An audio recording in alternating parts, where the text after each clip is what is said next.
Okay. I'm going to talk about Pluribus Unum. And in order to do that, if I set out a program and try to do a PowerPoint, it'll turn into like some kind of a big presentation. And if you check with me 6 months from now, I'll still be working on the first few slides of the PowerPoint. So I doubt that that's the approach. But that tends to happen. I mean, here's an analogy that I've been thinking about because I've been dealing with these things. These things, for those of you who don't know, so this is a oscillator that converts voltage into audible mathematics. So that's roughly what all this is. It's like a lot of clocks and waveforms and stuff.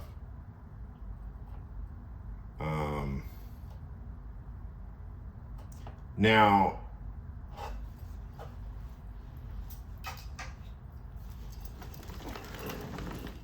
this is spaghetti, and these are plugs. So you might imagine that it can become unwieldy, and surely when one finds a person on stage with a big pile of spaghetti and machines and stuff, and one hears anything coming out at all, there's a tendency to want to be impressed, just because it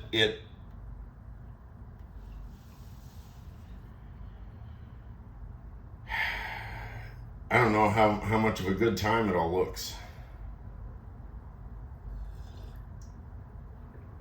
So there are a number of different strategies for how to start. At two ends of the spectrum, no pun intended,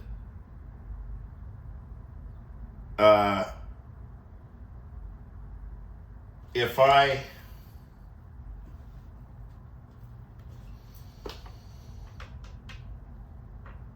believe it or not, this has everything to do with Pluribus Unum.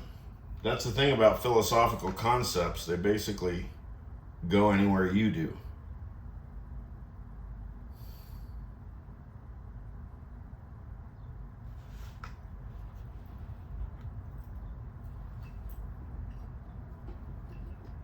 Anyway, so while I try to make this analogy, anyway, I'm not going to start hooking up gear now. That would be too much of a digression. But the real thing, the thing I was actually going to do. Okay, the point that I was going to make, the analogy about the gear and stuff, is that if there's one approach has it that in order to get anywhere, I literally, I guess I am going to turn something on. It's really so important to the analogy, I guess. Okay.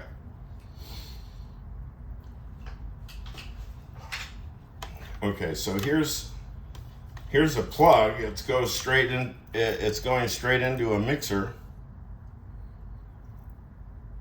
So if I take the out of an oscillator,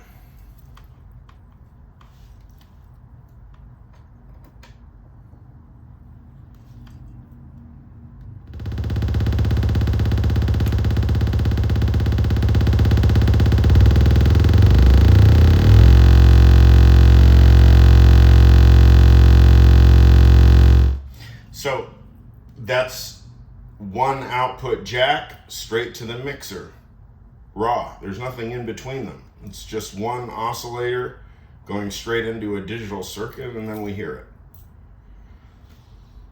But if you have to give a talk about E Pluribus Unum, chances are first,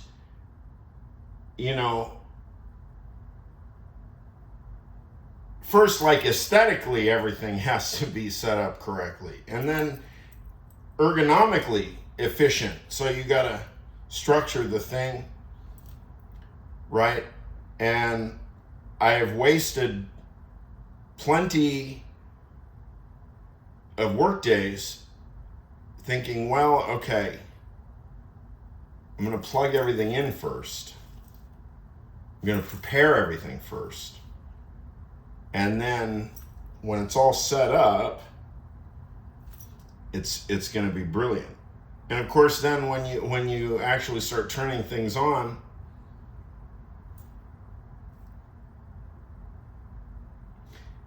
you don't even really have a sense of where the sound starts and where it ends, because you've there's a whole routing scheme that's presupposed that you just invented, right? Okay. So in the midst of a constitutional crisis, which I guess we have several at this point, the only way to talk about E Pluribus Unum is not for me to tell you I'm going to prepare PowerPoint.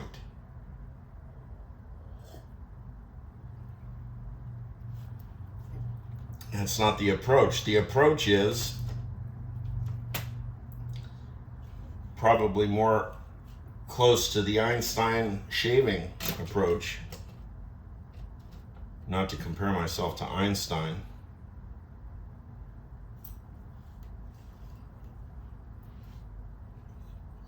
I was going to just make an Einstein joke just now, but I don't know how many Einstein jokes are funny these days. All right. E Pluribus Unum. Okay. So I had, see, the goal here is, what I'm trying to do is, so this is the Brenso, this. And it's a very elaborate oscillator. They say it's entangled because they want to make it sound quantum or something. I don't know. It's a good marketing thing. It's like an entangled complex FM through zero oscillator. And Frap Tools is an Italian company. The stuff looks Italian. It looks beautiful. It's really hard. It's really rugged. It's precise.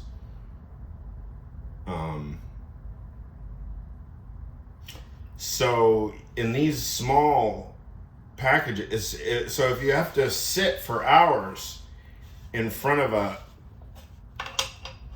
in front of what amounts to lab equipment here, this is like test equipment. It's very hard to do what I've been doing, because if you notice when the unit was here and there's like all these patch cables coming down, there's all these. The thing about Brenso is it's all these attenuator knobs. So there's like attenuverters here. And so if you've got everything plugged in, getting your hands in there to tweak the attenuverters is it's a little bit tricky. So then you take the unit out and you start figuring out how you can really get in there, because this thing is like a workstation. I mean, between in the 1980s, there was a big workstation boom. You know, Korg. I don't know, what were they all called? Big keyboard workstations with sequencer, and all kinds of sounds and everything, and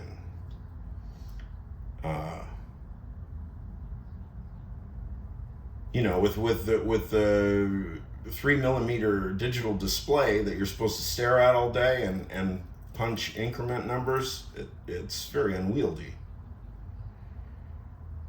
Okay, so the idea is you got to save space with these. Now this is an envelope. This is how is this going to be about E Pluribus Unum? I have no fucking idea, but the point is that by doing this, it's more, it is closer to my actual thought process.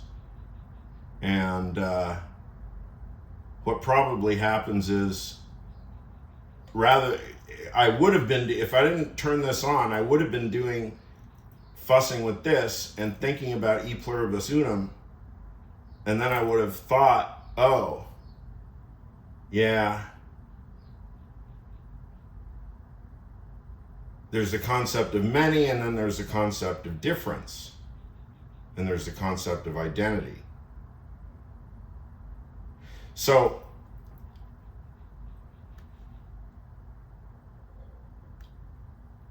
what have I gained by turning the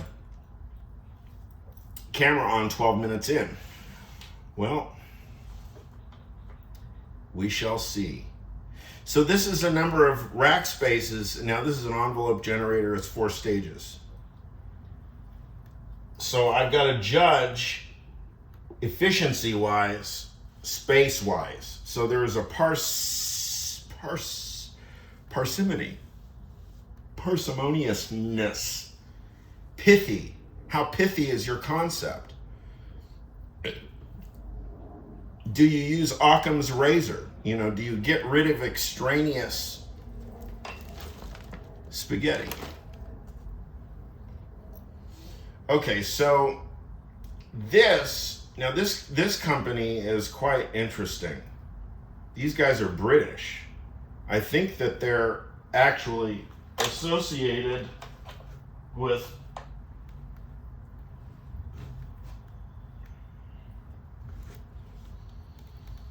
because there's some of these it's Future Sound Systems, FSS Mute, as in Mute Records, right? Now they all their gear, they don't have very many units, but it's fucking well made and esoteric. It's British as fuck. And this thing, this MAKROW, macro,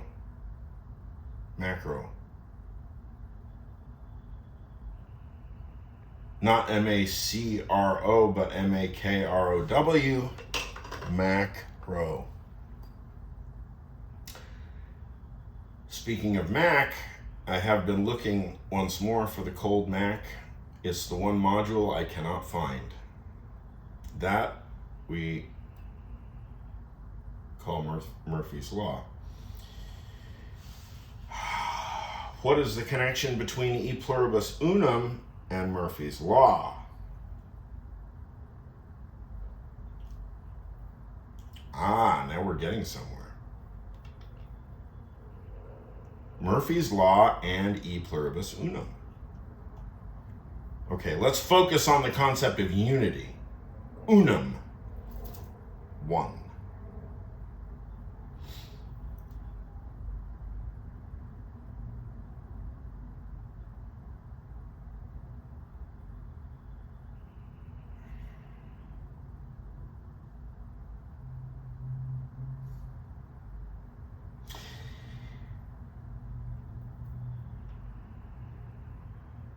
oneness is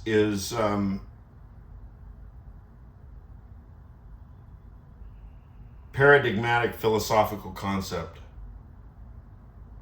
It's deceptively hard, oneness, because it's used in a number of different ways, and it's especially used in some Asian systems, namely Zen.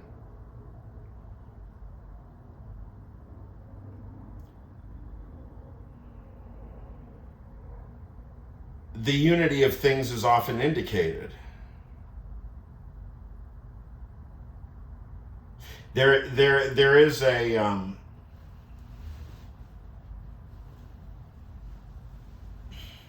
let's see. I'm going.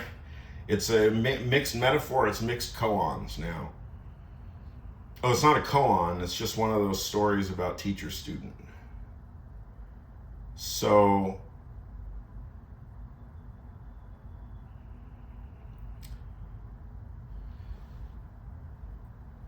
if you already know this, sorry, you're going to sit through it again. So there's a monastery, and there's a group of monks, and they're sitting around in a circle, and so the person who is leading the inquiry for the day, they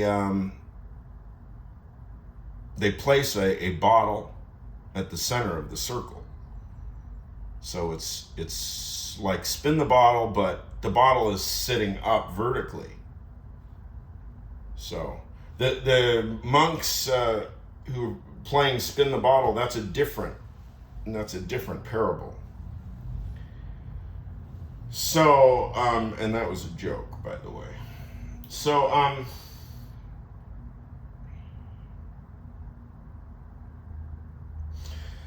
and so the instructions are the one posing the riddle, if it's a riddle.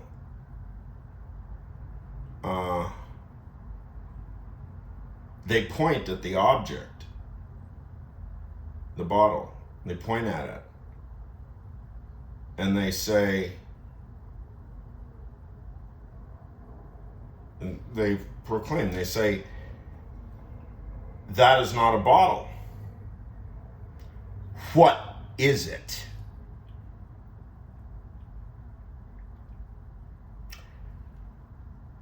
And the first monk who gets the right answer, I don't know, gets to go home early or gets bonus. I don't know. Did they keep score? In speech, we used to keep score. Our dear instructor, Rick Lara, he'd say, can you give Macmillan a black dot? Can you give Fergati's a gold star? Things like that. Macmillan mostly got black dots. I got lots of these. Lots of stars. I'm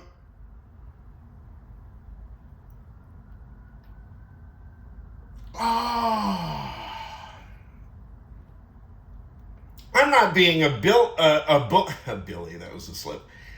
I'm not being a bully. I'm just roasting, right? That was a line that, who was it? Who was it? Some comedian about kids these days. I guess they're saying, what are you talking about? I'm not bullying anybody. I'm roasting them. Oh, it was Ashley Padilla and Ryan Gosling on SNL.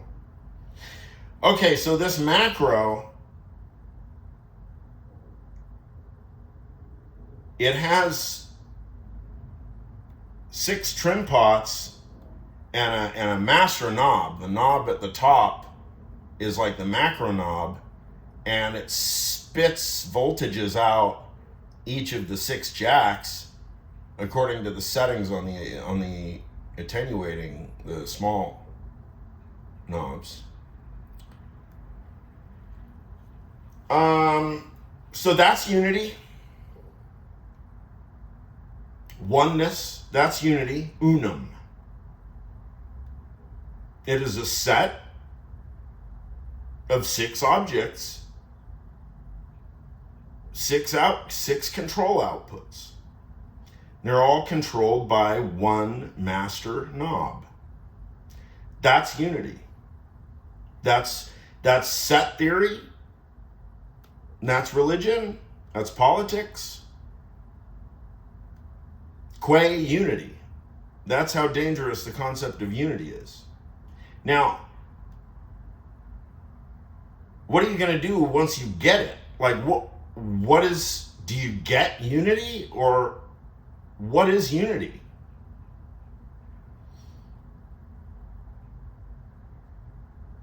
Now, once upon a time, I was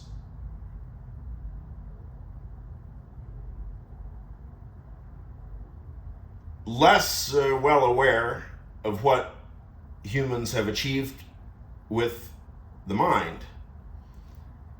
And when I really started pondering the concept of unity, I mean, we're talking about some years ago, 20 years ago, longer.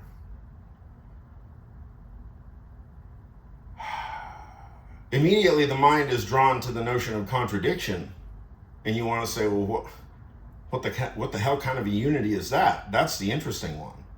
And of course, along the lines of Zen and so forth, yeah, contradiction has everything to do with unity. And if you look at Hegel, you find the same.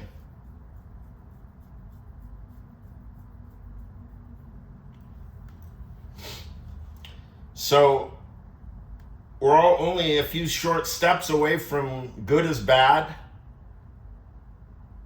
freedom is bondage, Marxian, Orwellian 1984-isms about unity.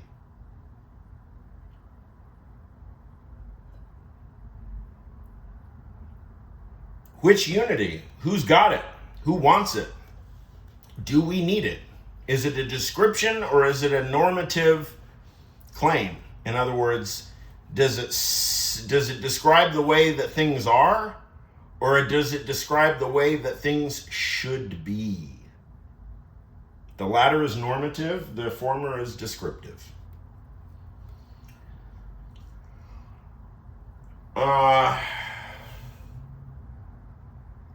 So unity,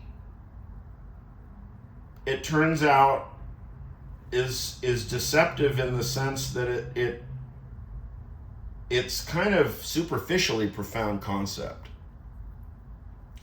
because it really doesn't get you very much of practical value. It gets you some spurious idealisms and some delusions of grandeur. Things shouldn't be the way they are. They should be the way that they will be unified, the way that I say, or the way that my family says, or the way that my country says, or something.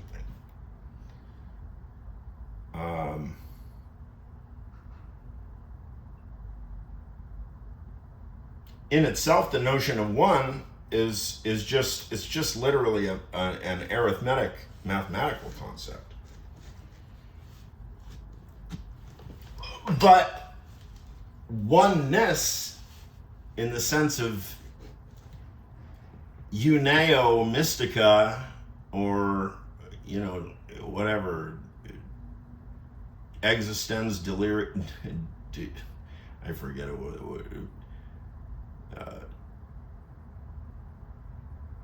Mysterium tremendum fascinans. I mean, how interesting are these concepts? They have a certain sex appeal, especially when you discover them, and you think, well, whoever is teaching this stuff, whether it's Heidegger or whether it's Bodhidharma, wow, where they have taken their mind, probably. But they didn't do it exclusively with the concept of unity.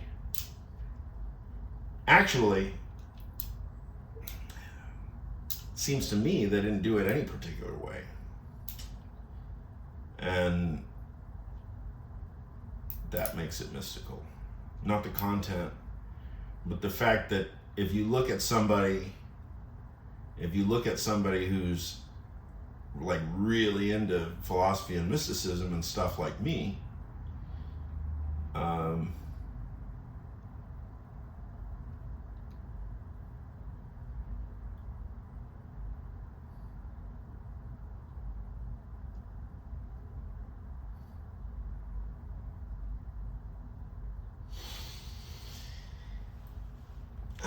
look at somebody who's really into mysticism and philosophy just like me. And what will you find?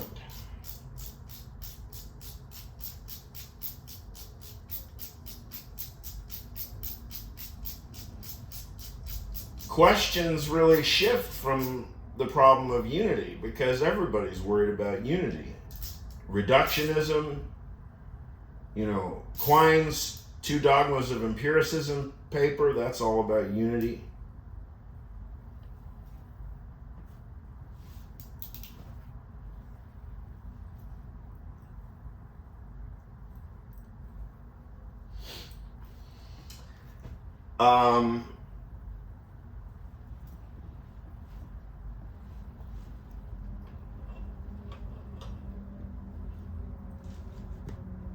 And it's certainly not a subject that one rushes through either.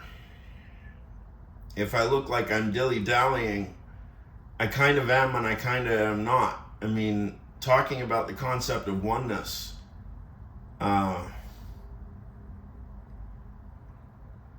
especially in this environment, because you look at people like Pete Hegseth and all the hardcore what's the word,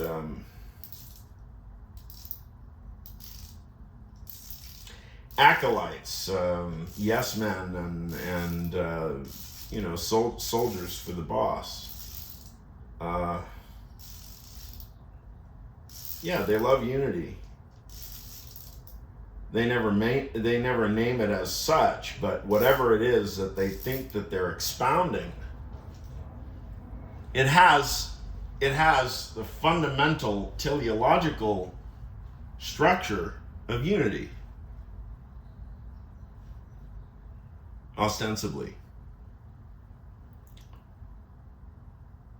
So then why does the totalitarians dream of an absolutely self-identical hierarchic order fail by definition? Well, there are uncountable number of reasons, but apropos what I'm talking about here, unity, that's the reason. It fails because of unity itself.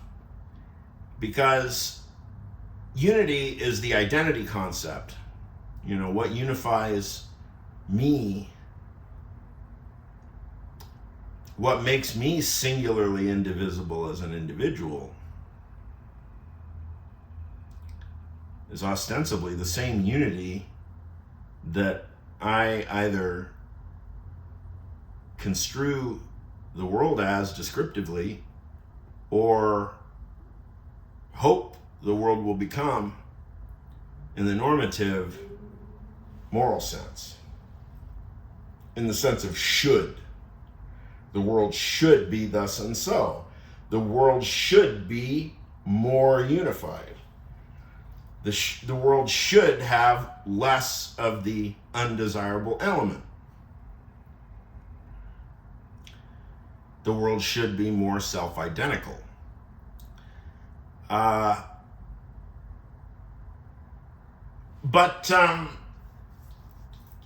identity is not a generative concept. It's a reductive concept.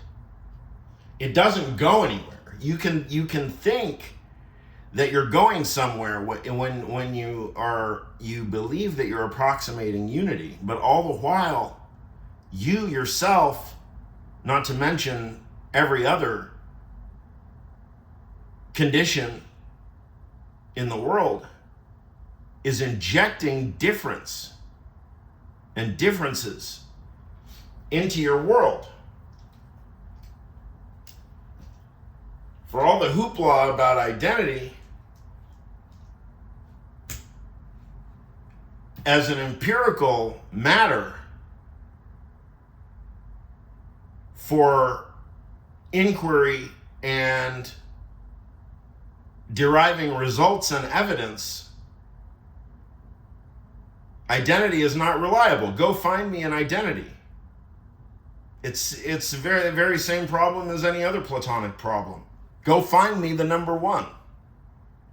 You can't do it.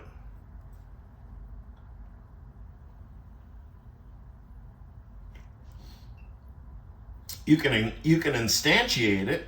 You can instantiate the number one like that. And so can Lachlan Murdoch down in Australia, if that's where he is right now. He may have instantiated the number one several times today. Neither of us would have had the thing, but we would have instantiated the concept.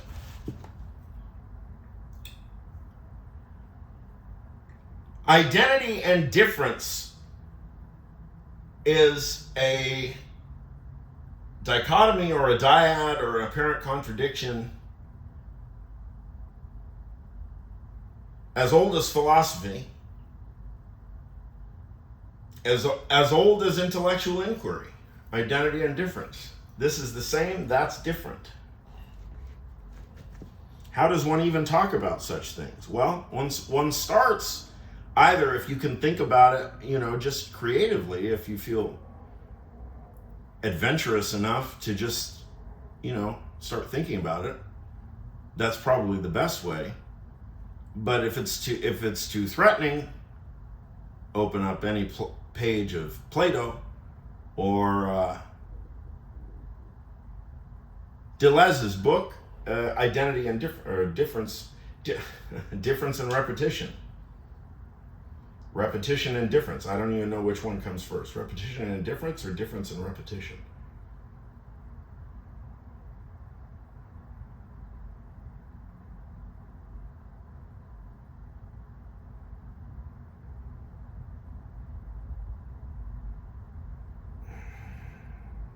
I think that was his master's thesis, might be wrong. But that's the famous work where he inverts Plato.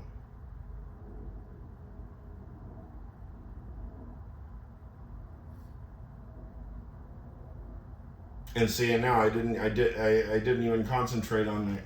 So I guess the idea that I keep having to get to this then makes me get one more idea about E Pluribus Unum.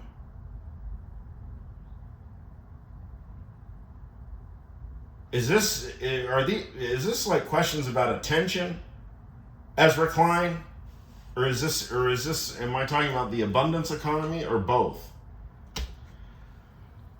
Oh,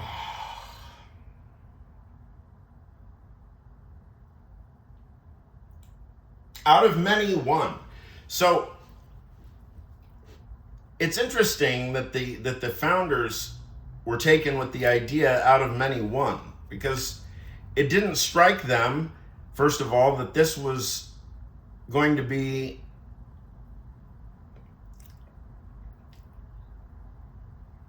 a metaphysically dangerous statement. That's an interesting historical question. But nobody in their right mind who knows anything about history or religion or philosophy chooses the concept of oneness for the philosophy of their state. It's a total dead end.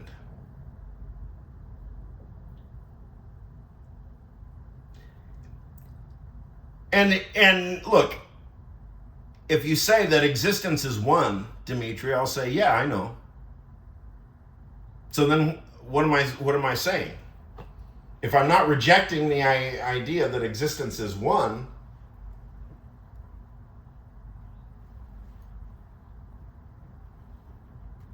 how does that work?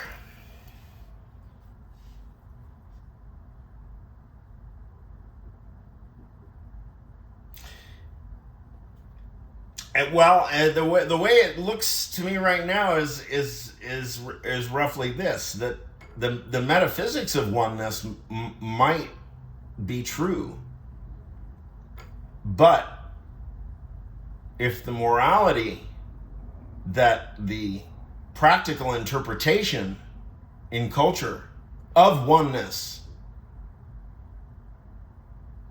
involves leads to careless and aggressive, hostile behavior, and fundamentally doesn't reflect, fraternité, liberté, égalité, or whatever it is that I mean, certainly that's the French, but look, we're not in terms of those values, liberty, equality, fraternity, well,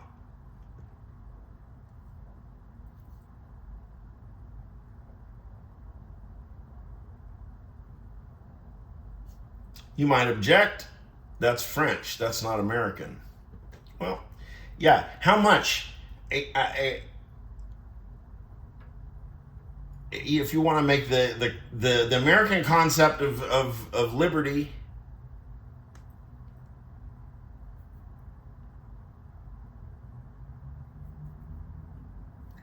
it's a philosophical question. I mean, we're gonna have to open up John Stuart Mill and John Locke and I don't know, Alexis de Tocqueville and things.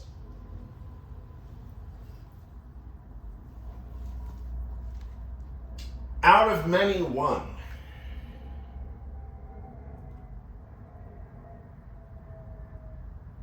It's interesting that, what work does the word many do if it does not indicate difference? Many what? Because if it's identity, and you say, oh yeah, I have many grains of sand. Out of many, one, I have a heap. Is that what the founders meant? Out of many grains of sand, make one heap?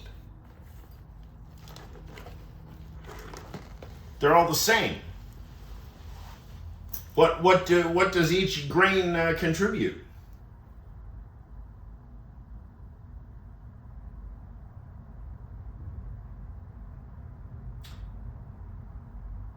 That picture doesn't get us very much. It doesn't get us any description because you say, well, the set of objects, the set of individuals is uniform. It's self-identical. And all the individuals that fall under it, in that sense, are the same.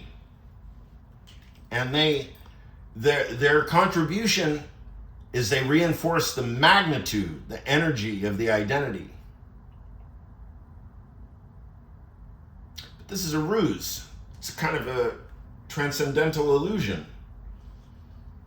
It kind of sounds right, except identity has no content. It doesn't matter. Look, if you're David Lewis and you're preoccupied with gerrymandered predicates, make the predicate as long as you want. Say the apple is, and then put parentheses, and then name the function and write for 100 pages. Predicate. The apple is sort of, it's not really a circle, it's kind of a circle, but the word kind of is misleading there. You go into the entire history of apple cultivation and so on. 100 page later, you've got this big ass gerrymandered predicate, to which only, for practical reasons, it only corresponds to one object, concrete object in the world.